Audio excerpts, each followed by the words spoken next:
Kadapa assembly seat విషయంలో YCP గెలుస్తుందా అంటే ధైర్యంగా చెప్పలేని పరిస్థితి. దీనికంతటికి కారణం ముఖ్యమంత్రి అంజాద్ బాషా వ్యవహార శైలి. ప్రతి విషయంలో అంజాద్ బాషా ఆయన తమ్ముడు వ్యవహరించే తీరుతో కడప ప్రజలు పూర్తిగా విసిగెత్తిపోయారు. కడపలో ఉన్న ముస్లింల్లో కూడా అంజాద్ బాషా పట్ల సదభిప్రాయం వ్యక్తం కావటం లేదు. కనిపించిన స్థలాలంతా ఆక్రమించడం, బెదిరించడం. ఈ మధ్య అంజాద్ బాషా తమ్ముడు హిందువులపై తీవ్రమైన వ్యాఖ్యలు చేశారు. దాంతో పార్టీలకు అతీతంగా హిందువుల్లో ఒక రకమైనటువంటి ఏకాభిప్రాయం వచ్చి అందరూ కడప టీడీపీ అభ్యర్థి మాధవీలని సపోర్ట్ చేస్తున్నట్టుగా మనకు కనిపిస్తుంది. అయితే ఈ సపోర్ట్ ఎంతవరకు ఉంటుందన్నది రాబోయే ఎలక్షన్స్ లో మనకు తెలుస్తుంది. అయితే ఇక్కడ కడప అసెంబ్లీ సీట్ వైఎస్ఆర్కి ఎంతో ప్రత్యేకమైంది. ఈ ప్రత్యేకమైన సీట్ అంజాద్ బాషా లాంటి వ్యక్తికి ఇచ్చినప్పుడు దాన్ని కాపాడుకోలేకపోవడం అంజాద్ బాషా మొదటి తప్పు.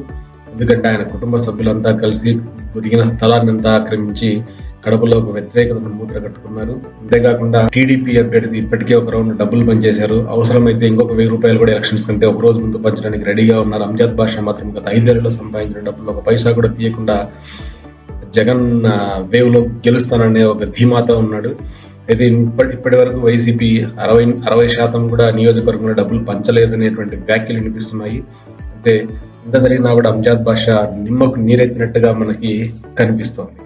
అయితే ఇక్కడ అంజాద్ బాషా తమ్ముడు వ్యవహరించిన తీరు కడపలో ఉన్నటువంటి హిందువులు, ఇతర హిందూయేతరుల్లో కూడా ఒక రకమైనటువంటి వ్యతిరేక భావాన్ని ఏర్పరిచింది. దాని ద్వారా అంటే మహిళని చూడకుండా టీడీపీ అభ్యర్థి పైన చాలా నీచమైన పరుషమైన పదజాలను ఉపయోగించడం వల్ల ప్రజలంతా ఒక్కతాటిపైకి వచ్చినట్టుగా కనిపిస్తుంది.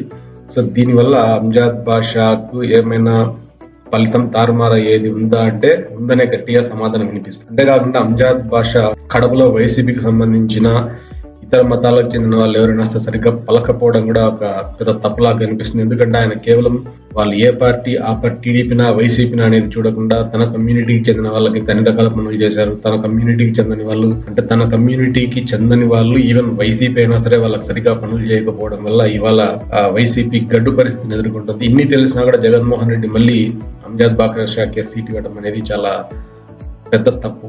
అంటే ఇక్కడే జగన్ పప్పులో కాలేసినట్టుగా కనిపిస్తుంది. దాంతోనే ఇవాళ కడపలో ఇంకొకసారి మళ్ళీ పర్యటనకి వెళ్తున్నారు. అయితే అంజాద్ బాషా గురించి రిపోర్ట్స్ చాలా క్లియర్ గా చాలా ముందు నుండే వైసీపీ అధిష్టానానికి జర ఎందుకన్నా మరి వైసీపీ అధిష్టానం మళ్ళీ ఇంకోసారి అంజాద్ బాషా వైపే ముగ్గింది. అయితే ఈ ముగ్గు కాస్త అంటే ఎలక్షన్ సమీపించే కొద్దీ తీవ్రమైన నష్టాన్ని చేకూర్చేలా కనిపిస్తుంది. అయితే ఈ నష్టాన్ని పూడ్చుకోవడానికి ఇప్పుడు అంజాద్ బాషా ఏం చేస్తారు, తర్వాత జగన్మోహన్ రెడ్డి ఏం చేస్తారు అనేదే ఆసక్తికరమైనటువంటి విషయం. అయితే కడపలో ఇంత జరుగుతున్నా కూడా అవినాష్ రెడ్డి మాత్రం వేలు పెట్టడం లేదు. బహుశా అవినాష్ రెడ్డి కాన్ఫిడెన్స్ ఏంటంటే అసెంబ్లీకి ఎటువైపు ఓటేసినా ఎంపీకి వచ్చేటప్పటికి వైసీపీకి వేస్తారనే ధీమా కావచ్చు. ఎందుకంటే ఇక్కడ అంజాద్ బాషా వ్యవహార శైలితో వైసీపీ నాయకులు కూడా తీవ్రమైన విచారాన్ని వ్యక్తం చేస్తున్నారు. అంటే ఒక మహిళని చూడకుండా అంజాద్ బాషా తమ్ముడు ఆడిన దుర్భాషలను పార్టీలకు అతీతంగా అందరూ ఖండిస్తున్నారు. బహుశా ఇదే ఇప్పుడు మేజర్ రోల్ ప్లే చేయబోతుంది. అంతేకాకుండా కడపలో కాంగ్రెస్ తరఫున ఇంకొక ముస్లిం అభ్యర్థి నిలబడ్డాడు. కాబట్టి కడపలో ముస్లిం ఓట్లన్నీ వైసీపీకే పడతాయి అనుకోవడం కూడా మూర్ఖత్వమే అవుతుంది. ఎందుకంటే ఇప్పుడు కాంగ్రెస్ తరఫున కూడా ఇంకొక ముస్లిం అభ్యర్థి నిలబడ్డాడు.